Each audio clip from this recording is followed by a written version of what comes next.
Muy buenos días, hermanos, que Dios los bendiga en este día. Prosiguiendo con los devocionales diarios, hoy me ha tocado compartir Hechos capítulo 3, ¿no? El libro de Hechos es tan hermoso, hermanos.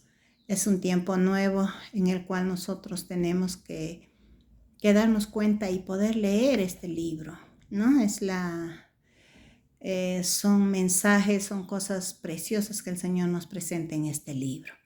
Bueno, vamos a leer, vamos a empezar leyendo el versículo 1 hasta el 3 para poder entender. Miren lo que dice. Cierta tarde, Pedro y Juan fueron al templo para participar en el servicio de oración de las 3 de la tarde. Mientras se acercaban al templo, llevaban cargando, dice, mientras ellos estaban yendo al templo, ellos vieron, dice que llevaban cargando a un hombre cojo de nacimiento.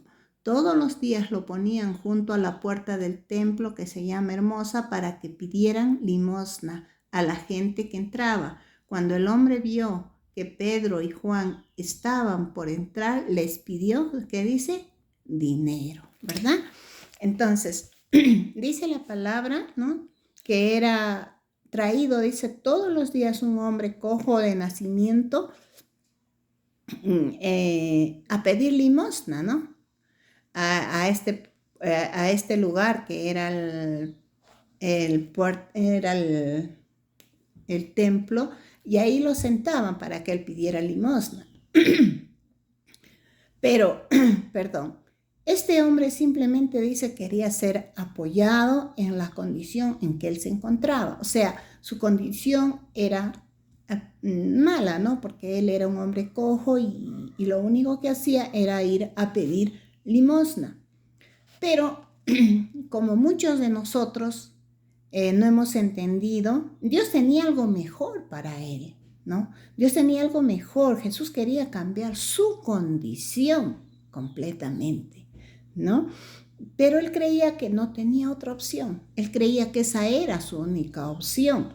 Solo pedir limosna, conformarse con eso, porque si no lo hacía, él decía, si no hago esto, voy a morir, ¿no? Entonces, eso estaba en su mente, eso estaba en su pensamiento.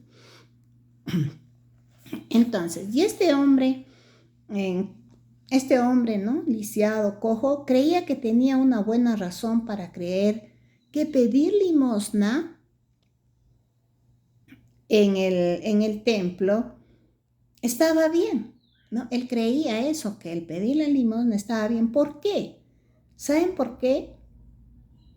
Porque dice que en el judaísmo era una fuerte tradición dar limosna, ¿no? Dar limosna a los que pedían y creer que era un acto de justicia que ellos estaban haciendo. Entonces, ¿qué pasaba? Entonces, él justificaba el pedir limosna con eso, ¿no? Estoy pidiendo limosna porque, bueno, ¿no? Esa es una creencia, ¿no? Pero simplemente era una creencia, no era una verdad real de lo que Dios quiere para nuestras vidas, ¿no? Pero de eso él se cogía, ¿no? Para poder seguir pidiéndole limosna, ¿no? Buscaba justificar lo que él estaba haciendo. Porque, hermanos, todos tenemos capacidades, aún seamos lisiados físicamente, tenemos muchas posibilidades, muchas opciones de hacer otras cosas en la vida cuando nosotros conocemos al Señor.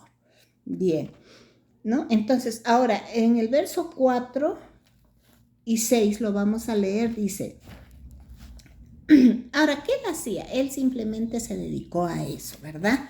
Como muchos de nosotros de repente nos hemos metido en cosas y no hemos querido dejar porque no hemos visto nuevas cosas, nuevas opciones, ¿no? Pero miren lo que pasa, ¿no? En el verso 4 al 6, ¿qué nos dice? Pedro y Juan lo miraron fijamente y Pedro le dijo, míranos. El hombre lisiado lo miró ansiosamente esperando recibir un poco de dinero, pero Pedro le dijo, esto es algo precioso y grandioso, yo no tengo plata ni oro para ti, pero te daré lo que tengo. En el nombre de Jesucristo de Nazaret, levántate y camina. hermanos, esto fue precioso, esto fue algo grandioso, ¿no? Que él no se lo esperaba. Entonces, yo creo que cuando Pedro y Juan fijaron sus ojos, dice que fijaban sus ojos, ¿por qué le dice mírame, no? Porque dice que los que pedían antes limosna, la gente esquivaba mirarlos. ¿Por qué? Porque no le querían dar muchas veces limosna, entonces esquivaban la mirada, pero aquellos que sí les iban a dar una limosna, les miraban fijamente a los ojos. Entonces yo creo que cuando Pedro le dijo, mírame, él creyó pues que le iba a dar dinero, ¿no? Yo me imagino que extendió su mano o que extendió algo que él recibía el dinero para poder recibir lo que Pedro le estaba dando, ¿no? Pero hermanos, no fue así, no fue así, ¿no? Porque fue algo más grande que Pedro le estaba ofreciendo y le dio, ¿no? Pedro, volvamos a repetir, Pedro le dijo, no tengo ni oro ni plata, pero lo que tengo te doy, ¿no? Entonces, se realizó un milagro poderoso por medio del Señor Jesucristo, ¿no? Y de esta manera, Dios, ¿qué nos está diciendo, hermanos? Que nos levantemos y que comencemos a andar, que cambiemos muchas cosas que de repente hemos estado viviendo, que hemos estado, no sé, buscando excusas para seguir en lo mismo, ¿no? Pero ahora el Señor nos está hablando, ¿no? De repente hemos estado paralizados, no hemos avanzado, pensando que no hay otras opciones, otros caminos en nuestra vida. Y realmente no es así, ¿no? Pero como les vuelvo a decir, hoy nos damos cuenta que Jesús ha venido a cambiar y a mejorar nuestra condición de vida, hermanos. Él ha venido a mejorar nuestra condición de vida. ¿Cuántas veces nos hemos conformado con mucho menos de lo que Dios nos quiere dar? Con mucho menos de lo que Dios nos quiere dar nos hemos conformado, hermano. Y no solamente hablo de dinero, sino del cambio de vida que nos ofrece Jesús. Cambia tus pensamientos, hermanos. Cambiar, darte nuevas oportunidades, sanar tu alma, quitar amarguras, frustraciones que en algún momento hemos vivido y que eso están impidiendo que nosotros avancemos. Sanar nuestra alma, no sé, decepciones, heridas del alma, romper ataduras y maldiciones generacionales, etcétera, etcétera. Muchas cosas tenemos dentro de nosotros, hermanos, muchas cosas que nos hacen daño, que nos retienen, que no nos hacen avanzar, que nos tienen como si nosotros seríamos cojos, como si nosotros seríamos lisiados. Entonces nosotros tenemos que ver eso y darnos cuenta que ya estamos en el camino del Señor y que por lo mismo nosotros tenemos que avanzar en el nombre de Jesús, tenemos que hacer cosas nuevas, cosas diferentes. El Señor está con nosotros y tenemos que avanzar, ¿no? Y es por eso que el Señor en esta mañana nos está hablando que de la misma manera en que este hombre se levantó y caminó, entró al templo, dice, alabando a Dios. De esa misma manera lo está haciendo con cada uno de nosotros, hermano. Amén, lo está haciendo contigo, conmigo. El Señor nos sigue levantando, nos sigue mostrando sus caminos, nos sigue mostrando futuros como en su palabra, dice futuros de bien y no de mal, dice su palabra. Entonces nosotros tenemos que tener conciencia de lo que ahorita el Señor está mostrándonos a nuestras vidas. No estemos, o sea, no estamos por gusto escuchando su palabra, yendo a la iglesia, haciendo todo lo que hacemos. No es en vano, hermanos. Tenemos que avanzar, tenemos que crecer, tenemos que ser nuevas criaturas en las manos del Señor, ¿no? Ahora, como consecuencia del milagro de esta persona, vino otro milagro, hermanos. Y vamos a ver, ¿no? Vino otro milagro. ¿No? ¿Por qué? Porque se corrió el rumor de que Pedro había hecho un milagro en la vida de este hombre, ¿no? De este hombre del cojo. Había hecho un milagro muy grande. ¿Y qué había pasado? Dice, mucha multitud de gente se había enterado. Muchísima gente. Cuando dice multitudes es cantidad de gente, hermanos. Muchísima gente. Entonces, ¿qué pasa?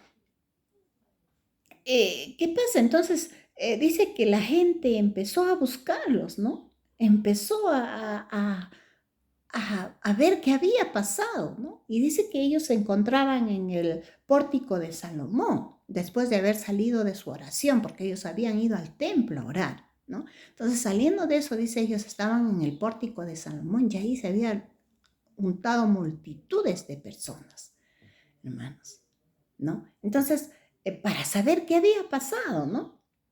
Y, y pues en ningún momento él perdió tiempo, sino que empezó a predicar, empezó a compartir la palabra, empezó a hablar a esa gente que se había reunido, ¿no? Él ni un momento dudó en proclamar la palabra de Cristo en ese momento, ¿no? Y este fue un milagro grandioso, hermanos, porque yo me imagino cuantísima gente habrá conocido del Señor en ese tiempo cuando Pedro predicó en ese momento, ¿no? ¿A causa de qué? Del milagro que Dios había realizado en este varón. Se dan cuenta en este hombre paralítico, o perdón, cojo. ¿Se dan cuenta, hermanos? Entonces, ahora, ¿cuál era su mensaje? ¿Cuál era el mensaje que dio en esta oportunidad Pedro? ¿No? Primero dice, no se jactó del milagro, sino que aclaró y dijo, este milagro ha sido hecho por el poder del Espíritu Santo. Nosotros simplemente somos instrumentos en las manos de Dios que Él nos usa para ejecutar los planes y propósitos que el Señor tiene aquí en la tierra. Eso es lo que dijo. Segundo, dice que les dijo, cometieron un gran error al rechazar a Jesús. ¿Se acuerdan? Que a Jesús lo rechazaron. Este mismo pueblo judío lo rechazó. Y eso les dijo. Ustedes rechazaron, han cometido un gran error al rechazar a Jesús. Y ahora también nos decimos eso y decimos eso. Es un gran error si nosotros, ya conociendo del Señor, dejamos y nos vamos a otros lugares. Lo dejamos. Ahora ya lo conocemos y tenemos que cada día cogernos más de Él, hermanos. Eso es lo que tenemos que hacer. Luego dijo, tercero dijo, llamó al arrepentimiento a las personas. Llamó al arrepentimiento, que ellos se arrepintieran de sus pecados, de todo lo que habían realizado, para que fueran perdonados y puedan ser salvos. Eso es lo que predicó Pedro en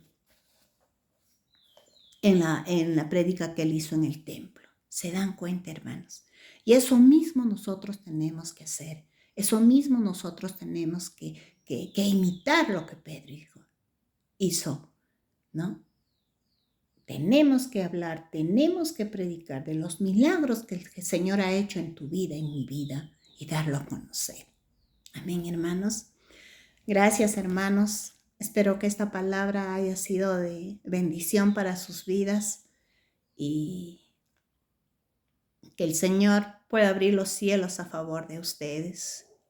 En cada día, el Señor le pido que abra los cielos para recibir de sus bendiciones.